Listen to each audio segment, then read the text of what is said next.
Hello, friends, and welcome again to a long-awaited episode of the POTLUCK Podcast. I'm Jared Cornott, joined by Alan Murray. No Matt Hensley today. We are struggling in this season of life to get our schedules lined up. So we apologize for the delay between episodes. We're trying to do better, but we're all two of us pastor churches. One of us allegedly has a job. I don't know. Alan, how are you, man? I am doing well. Your hair's gotten whiter since the last time we spoke. You know, I went today to the DMV and got a new license, and the lady asked me if I wanted to leave everything the same she was going through, and she said hair brown. I said, it's really not that color anymore. So my new license is going to be gray. Well, I think you look distinguished, and you look good. So well, I do pastor, so that might be where the gray's coming from. Yeah, well, I'm getting thin right over here, unfortunately. So it's coming for me too. But Alan, good to see you. We haven't done an episode since I moved back to Alabama. As you can see, I've kind of got my office finally situated here. We've gotten past Easter, and a lot has happened in Southern Baptist life. A lot is going to happen. Coming up May 1st, there is a big meeting at the EC. We won't give any spoilers, but I think we have a pretty good idea of who is going to be nominated to be the new EC CEO, and probably some candidates announced thereafter for New Orleans. And I'm sure we'll dive into that as those become official, and that we can report and talk about those. But there are a couple things that have happened, Alan, in particular, that I feel like need to be discussed. One of those is Stephen Rummage, Oklahoma pastor. I believe he's pretty well known by most people. Is going to be nominated to be the president of the 2024 Pastors Conference in Indianapolis. And I don't know about you, but from everything I've seen, everybody, no matter where they kind of land in the denominational spectrum at this point in somebody's life, seems to be celebrating this. What are your thoughts? Yeah, I haven't heard anything negative yet. I'm sure there'll be something from somebody because people didn't like Jesus either. But Rummage is somebody who has long served Southern Baptist. He's taught preaching and homiletics in the seminaries. He's pastored several well-known churches across the convention, known as a really great preacher who knows a lot of good preachers. So I would suspect if he won the Pastors Conference nomination, that he would put together a good conference to serve our pastors and anybody else that likes to attend the Pastors Conference. Yeah, and information for the 2023 Pastors Conference. Daniel Dickard he's a former North Carolina Baptist. He now went to that other Carolina that you guys don't like to talk about too much up there, Alan. His is it's jam-packed. Have you looked at the schedule for that? I have. I mean, there's like sermons, and then there's breaks in between the sermons that have little sermons in between the sermons. There's a lot of people speaking. My AMS is going to be one of the speakers. I'm really excited that he's got the opportunity to speak. He's speaking on kindness, and I don't think anybody could be more appropriate to speak on kindness than him. I think that's going to be great. But yeah, it's cram-packed full. And the Pastors Conference usually is. I hope that you have plenty of room in your Cerebral hard drive to download some stuff and that you can drink from a water hose, because I think that's what it's going to be like this year. I don't know your AMS personally, but I know a lot of people who know him. They all think highly of him, and I'm going to take your word. And I don't think there's any audience that needs to hear a message on kindness more than Southern Baptist right now, and that's just my perspective. So, yeah, I would suspect Rummage has nobody run against him, and I would suspect that he will have he may have someone run against him. You never know.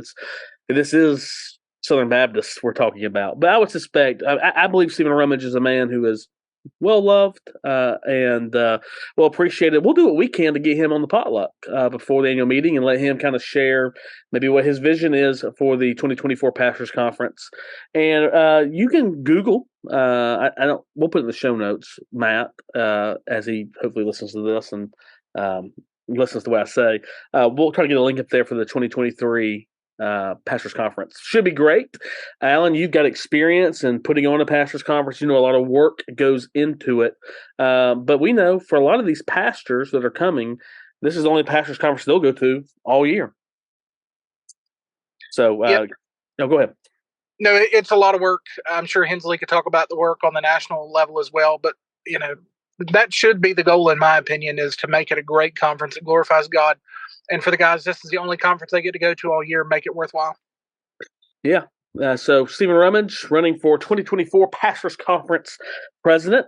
You'll need to be there at the Pastors Conference to vote for him or against him, if that be your wish. I don't know. The Pastors Conference is interesting since it has no governing documents. It's kind of up to the president each year and how that goes. So last year when Matt did it, he asked only Southern Baptist pastors to vote. In previous years, they had asked only senior pastors to vote. So I don't know what Daniel will do, but you'll have the opportunity to be there if you're a pastor and vote, and maybe if you're even a layperson. But even if you're a layperson, you can go and at least enjoy the preaching. It's a great lineup. Other big news out of Southwestern Baptist Theological Seminary. We kind of been hearing this for a while, and it came into fruition at their trustee meeting just recently. David Dockery has had the interim tag removed, and he is the new president at Southwestern Baptist Theological Seminary. And O.S. Hawkins, former president of Guidestone, former pastor of First Baptist Dallas, is now the chancellor at Southwestern Seminary. So we know that Paige Patterson, Adam Greenway, to this point, there's been a lot that's been happening at Southwestern the past few years. And to me, David Dockery is a man that a lot of people know, a lot of people love and admire and respect. And my impression is the trustees felt like there needed to be some stability at Southwestern, and David Dockery was the man at this time. I don't really know what a chancellor does. Alan, maybe you know what a chancellor does, but with David and OS to provide some stability, we've been hearing that. Alan, what were your thoughts? I think that Dockery is probably a good choice. He's somebody that a lot of folks would probably say is a Southern Baptist statesman. There was a period of time in which almost any academic book involving Baptist life that was written had some kind of review or endorsement written by David Dockery. His name means something. He's written a lot on Southern Baptist life back when Southern Baptists were fighting over Calvinism. 10, 15 years ago, he kind of led the way in discussing and talking and writing about that and what Southern Baptist is. He's certainly got the academic credentials and has served in academia already at Southwestern, but also recently at Union University. And so I think he can certainly provide some of that stability. OS can probably provide some financial insight and some financial direction, and probably also some fundraising. I would think that'll probably be part of his role as well, the role of a president as well. But maybe with him in that chancellor role, he'll have some opportunity to help with some of the financial woes that have been happening at Southwestern over the last number of years. Yeah, I mean, I think we all want to see that seminary in Fort Worth grow and do well. We want all 6 of our seminaries to do that. And it feels like New Orleans Seminary under Jamie Dew has got a lot of positive traction going on. I want to say Jamie is in year 4 at being at New Orleans, if you believe that, because I remember talking to him in Birmingham in 2019, shortly after he had been installed as the seminary president. And so I'm hearing great things out of New Orleans.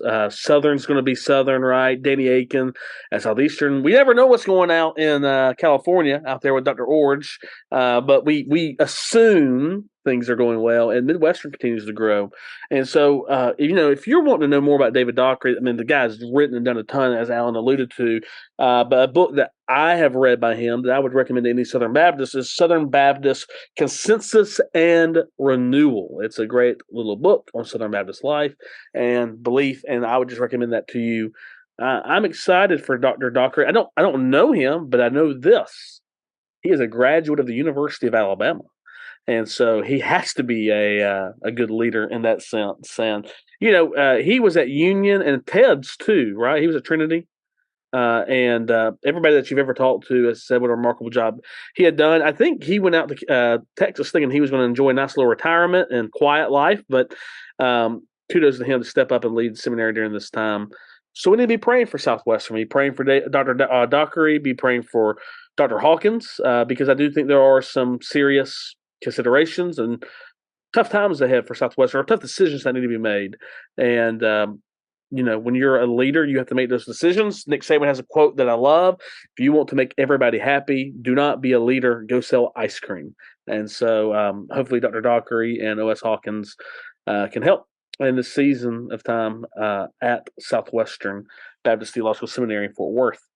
And then, Alan, this, people may not think this was Southern Baptist news, but this to me was a big one in the sense of who this man is and the role that he played in Southern Baptist life. Former pastor of First Baptist Church of Atlanta and former pastor of Fruitland Baptist Church in Hendersonville, North Carolina. Charles Stanley passed away last week, and I believe he was 91 years old, or going to be 91. Long tenured, over 50 years at First Baptist in Atlanta. Of course, he had In Touch Ministries. Alan, I don't know about you. I would not say that not Andy Stanley, Charles Stanley. Well, I'd say this for Andy as well, but Charles Stanley really was not influential on my life. I believe. Now, my grandmother watched him on TV all the time, read his books. There is certainly a generation of Southern Baptists that Charles Stanley had a large impact on. Would you agree with that? Before we even dive into talking about him, the conservative resurgence, just him as a pastor at First Baptist and his In Touch Ministries, he was far-reaching, wasn't he? Yeah, before I answer your question, I want to say two things. He was 90, not 91. I'm going to be nitpicky. And he also didn't pass away. He died because we're Christians and we don't pass away. We die. But are you saying that because you're 90 and thinking about death? Is that why you're... Go ahead, Alan. No, I'm saying that because I'm not a member of Christian Science. But yeah, his influence has been huge on Southern Baptist, and we'll certainly get to that in a moment. But really a worldwide reach. He's the one person I've always been able to say, if you've got to watch a preacher on TV, Charles Stanley is probably the one you need to watch. Because he was actually orthodox and preaching the gospel, and his sermons and his radio program have really been all around the world. His books have had a huge influence. He's written lots of books, and his life has had a couple different editions of those. When I worked at Lifeway, as well as an independent Christian bookstore, folks were all the time coming in and buying those Charles Stanley Life Principle Bibles, and so his reach and his impact has been huge. I cannot tell you the number of people in churches that I've pastored. There have been so many people who have told me that as they're getting ready on Sunday morning, they listen and watch Charles Stanley. And I've got one now that listens to David Jeremiah, who was one of the ones that spoke at Charles Stanley's funeral. So I have to follow up behind Charles Stanley and David Jeremiah in some people's eyes every Sunday. And those are really big shoes to fill, even for somebody with Sasquatch feet. That's pretty funny. Alan, as our local Baptist historian on the podcast, can you talk a little bit about the role that Charles Stanley played in the conservative resurgence? He was elected, I think, in 1984, 1985, as the president of the Southern Baptist Convention, which was certainly during the time of the resurgence with Adrian Rogers and all those leaders. What kind of role did Charles Stanley play in bringing the convention back to biblical fidelity? Yeah, Stanley was one of those early prominent conservatives that were elected during the conservative resurgence. I think it all kind of kicked off in '79, and Adrian Rogers had a huge influence as well. Stanley was one of those that fell in kind of lockstep as someone who believed in the inerrancy of Scripture, who obviously had kind of a large profile being there at First Baptist Atlanta and already having a large impact. Of course, we know the value and the importance of being elected president, because that allows you to make appointments. And so you're allowed to make conservative appointments if you're a conservative like Stanley. And so his work there in the mid-'80s was integral in the conservative resurgence moving forward. It amazes me. So many folks have talked about the positive gospel impact of Charles Stanley through his television, through his books, through his radio programs. But it has amazed me looking on the internet at some, we'll be gracious here and say more moderate and progressive Baptist news outlets, to people who have cursed the name of Charles Stanley because of his work during the conservative resurgence. And so I didn't know that there were people that hated Charles Stanley, but I've learned that. Everybody I've ever met liked the guy. So definitely important in Southern Baptist life for conservatives like myself and you and Matt, laying some groundwork so that we can be where we are now. Yeah, I mean, a minute ago I said, Charles Stanley didn't really influence me personally, but because of Charles Stanley, men were influenced who have influenced me. And so really we as Southern Baptists are indebted to men like Charles Stanley and should be thankful to God for men like Charles Stanley who paved the way for Alan, you, and I to be pastoring churches as people who believe in the inerrancy of Scripture, people who are complementarians, people who believe in what is quote-unquote called conservative theology. We believe that, we affirm that because men like Charles Stanley made it easy for us to do that in our churches today. And we should be grateful for that. It doesn't mean that any man is perfect or anything like that, but it does mean that we stand on their shoulders as we lead our churches today. And our prayer should be that God would raise more men up like that in our convention. Right now, you know this, I know this, anybody listen to this podcast, because you would not listen to a Southern Baptist podcast unless you were interested in what was happening in Southern Baptist life. No, right now it is a tumultuous time in our convention. There's a lot of division. There's a lot of accusations about wokeness and things of that nature. Some of that may be exaggerated. Some of that may be cause for concern. It's up to you to decide. But we need godly men to stand up at this time in our convention and to lead us. And we are fast-tracking the days to New Orleans where we'll have the opportunity to do that. Well, Alan, the Masters just ended. I know you're not the biggest maybe golf watcher. Did you watch any of the Masters at all? I did. I watched a little bit of it. There you go. Kept up a little bit with it. I find it more entertaining than baseball. Wow. Okay, here we go. Well, I kind of have it as a tradition at my house that during Masters weekend I make I don't know, enough for about 10 sandwiches of pimento cheese and 10 egg salad sandwiches. Because if you go to Augusta, if you are one of the lucky ones, I went in 2019. I was one of the lucky ones.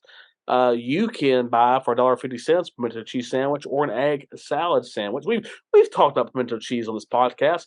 We've never talked about egg salad. Alan, are you a fan of the egg salad sandwich? And if you are, let me ask you this. Do you put celery in yours? Because my wife will not let me put celery in the egg salad sandwiches that I make.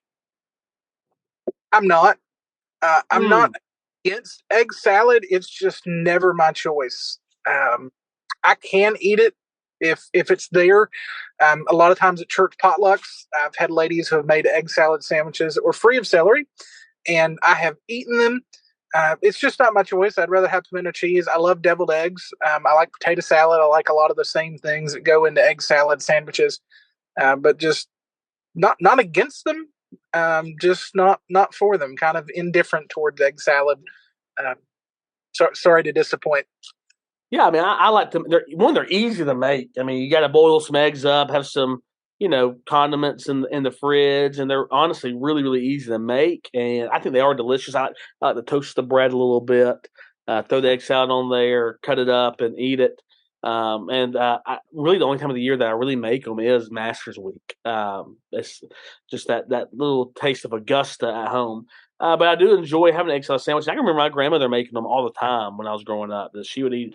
In fact, they would eat a lot of those for breakfast in the mornings. They would toast some bread and the egg salad in the morning. I don't know if I would want it in the morning particularly, but that is. If you do want to make it, there's tons of recipes online if you want to try it. It will make your fridge have a certain smell, so just be wary of that. But I think it's delicious, and I'd recommend it any time of the year to you. And it's actually a pretty, you can sub like the mayo for Greek yogurt and actually make it a pretty healthy meal for you. Do you ever do that? Do you ever sub mayo with Greek yogurt, Alan? Or are you just like, nope, if I put Dukes in it? We use Greek yogurt in our house all the time. Often as a substitute for sour cream because less fat, and you get protein in it. And most of the time, our kids have no idea. I make a cilantro lime slaw when we do fish or shrimp tacos. That I use lime juice and Greek yogurt to make the dressing with it, and it's really good. So I can see doing that. There you go. Well, Alan, anything else you want to add? We finally got to record again, so that praise be to God for that. But anything else you want to add before we bring this to a close? Go to New Orleans. Go to New Orleans. I talked to Matt about we need to get Dr. Bart Barber on the podcast in the coming weeks, hopefully soon. Talk with us a little bit about New Orleans and what it's going to look like. Hopefully we can get Stephen Rummage on before. I don't know if we can or can't. I need to reach out to him. But that would be great too. So, friends, thank you for joining us. Talk about Southern Baptist life, be in prayer, and all these matters for the Stanley family, for Stephen Rummage and his running for the Pastors Conference and what he will put together for that.